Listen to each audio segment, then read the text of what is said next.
get shocked by some of the visuals you just saw there, but that is exactly my intention. I want you to be wounded, and I want you never to forget this. So we are here actually on stage 3 Bengalis. Kanchanda has a story to tell as a refugee. So, Deep Haldar also has memories of being uprooted.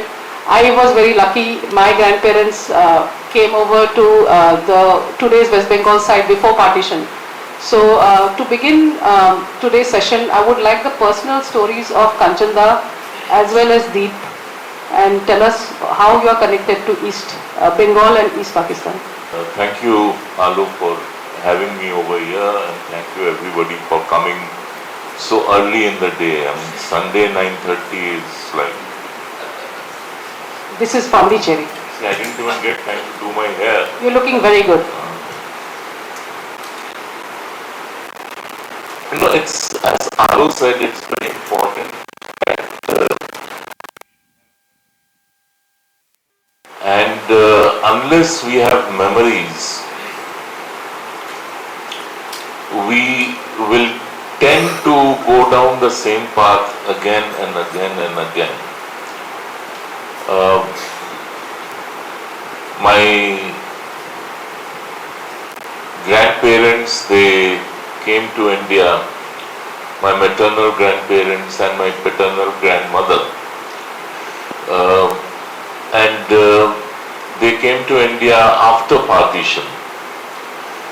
They held on with the hope that all this violence is going to subside, and they would not have to leave their homeland. We had a fragmented notion of Desh, and Desh meant your village, your district, your immediate surroundings. And she was a widow. She was widowed quite early in her life. And she had 5 children. My father was, I think, all of 11 years old or 12 years old, and the youngest child was still a toddler. The way it happened is that they had to literally come to India with the clothes on their, which they were wearing at that time. They couldn't bring anything. You didn't keep money at home, but so you didn't have money in hand.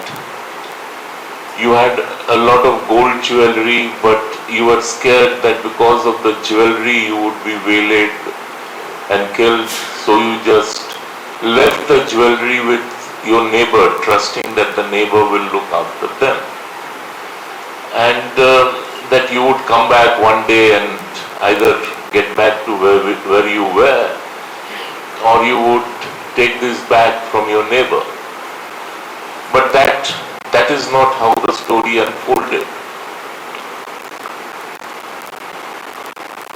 So it was not that people were leaving because of violence, but they were leaving because something worse than violence, and which is the fear of violence. And then, as we have seen, that in 1955-56, then again in 65, then subsequently 1971, it was a continuous process of cleansing East Pakistan, and later first East Bengal, then East Pakistan, and then Bangladesh, of its Hindu component. The North Hali riots, which came in immediately after the riots, they also, the whole thing of fear of violence, looming violence. Now, what did the refugee do when he came into Bengal, West Bengal? The refugee had very little choice. There was no government support for the refugee, unlike for the refugee in the West. There was an official system which forced refugees out of Bengal. it's not as if the refugees were welcome in Bengal or in India at that point of time. And Jawaharlal Nehru, who was the Prime Minister, he kept writing letter after letter to B.C. Roy, saying that shut the border, don't let them come in, send them back, push them back, they are coming here for free food. What was the free food? Some of the refugees got rotten rice for the first couple of weeks.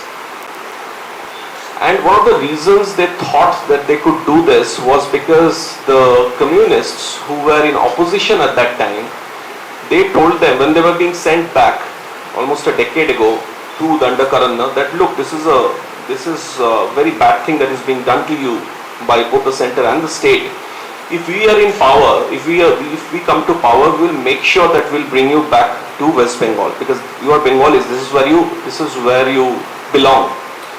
Now they lived with that hope, okay, all these years while they tried to somehow carry on with their lives in Dandakaranna, that someday the communists would come to power and they will bring us back to West Bengal.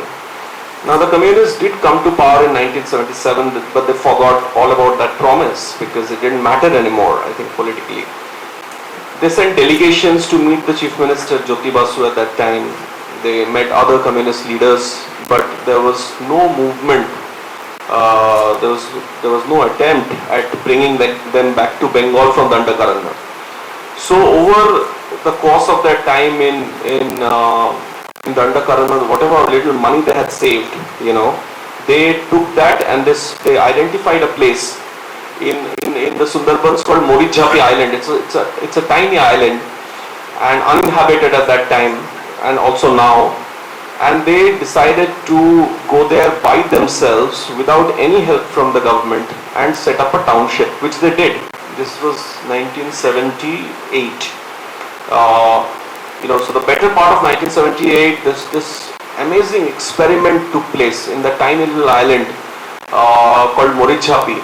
The hordes of refugees at one point of time, I think the numbers swelled to around 1 lakh or more.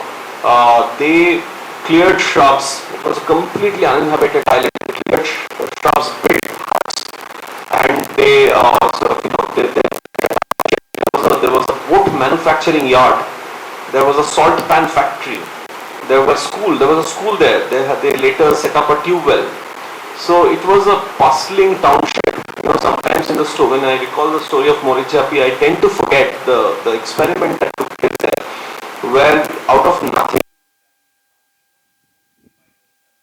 some writers, thinkers, political activists who they leaned on, but they mostly did it on their own. Now my father was a young professor at that time, used to be one of the people who used to go there, and he got to know some of the refugee leaders in that island. So later on, when the massacre of Morijhapi happened, last months of 1978 and the first few months of 1979, the daughter of the top leader of Morijhapi came to stay with us. Now I was 5 years old at that time. I had no idea about all of this. Her name was Mana. She was named after Mana camp because that's where she was born.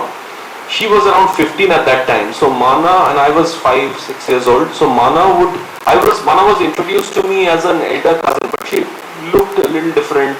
She spoke differently. Her accent was different.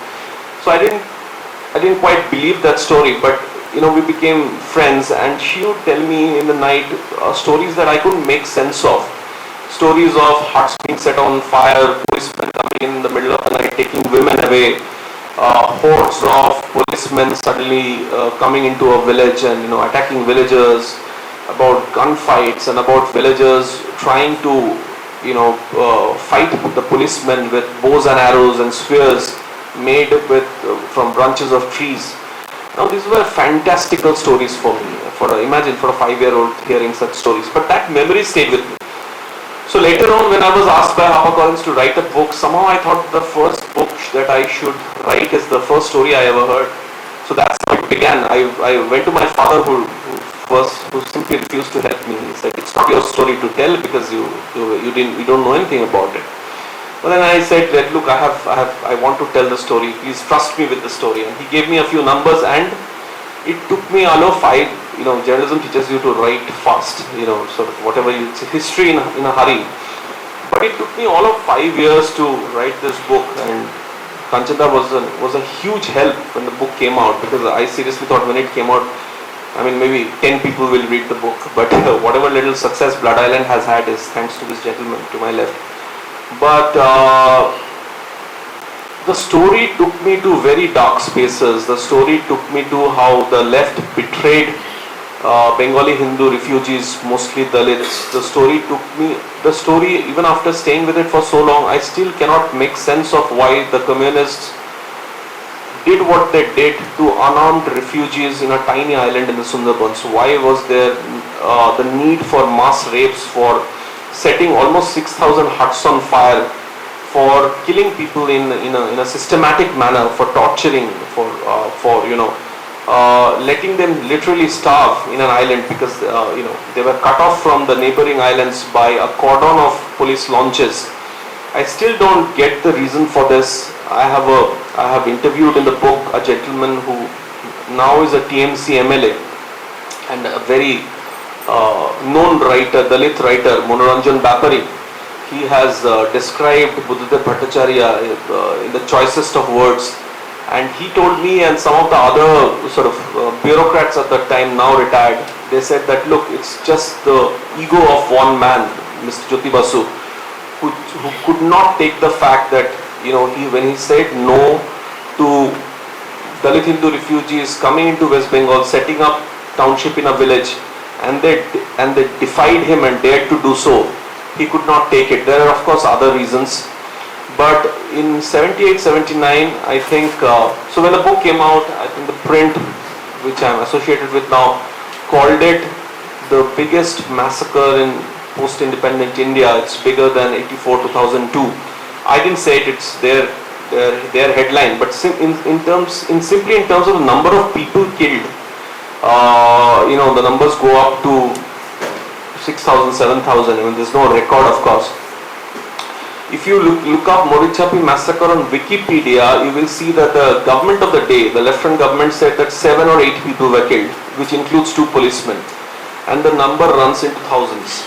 So this kind of apathy towards your own by an elected government, the first elected government, communist government, is unbelievable, and people don't talk about it. People don't, people still sort of deny that something of this magnitude took place. It's simply amazing.